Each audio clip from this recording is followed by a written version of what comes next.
I'm Grace Daniel, reporting for the U.S. Crime Files. This holiday weekend ended in tragedy when a young mother was shot and killed. Her husband admits he fired the gun, but insists it was a terrible accident. As a former Marine and trained marksman, many have questioned how such a mistake could happen. The incident unfolded in Virginia.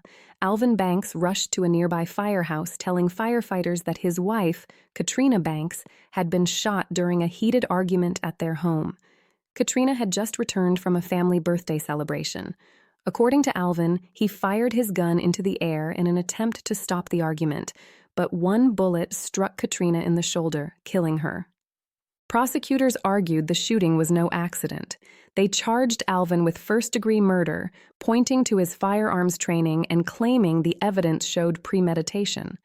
The defense, however, told a different story, one of recklessness, not intent.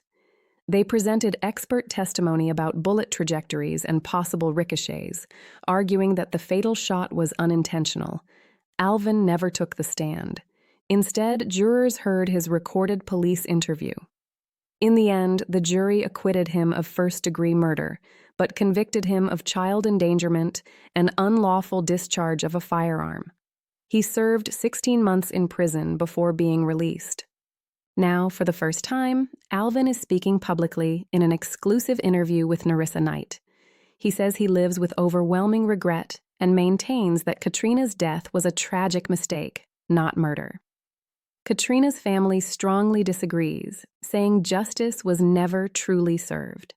Legal experts believe they may still have a strong civil case for wrongful death. In Washington state, a grandmother's quick thinking may have prevented a mass tragedy. After discovering disturbing journal entries written by her grandson, Joshua Auconour, she contacted police. The writings described detailed plans to attack his high school using guns and explosives. Authorities arrested Joshua after finding weapons and explosive devices inside his home. An alleged accomplice was also taken into custody. The plot was uncovered just days before the Parkland school shooting in Florida. In Atlanta, the disappearance of Shaell Del Mloud, a talented young chef and devoted mother, remains unsolved nearly 7 years later. Investigators suspect an obsessed former lover, Joyce Pelzer, who had reportedly stalked and threatened Shaell before she vanished.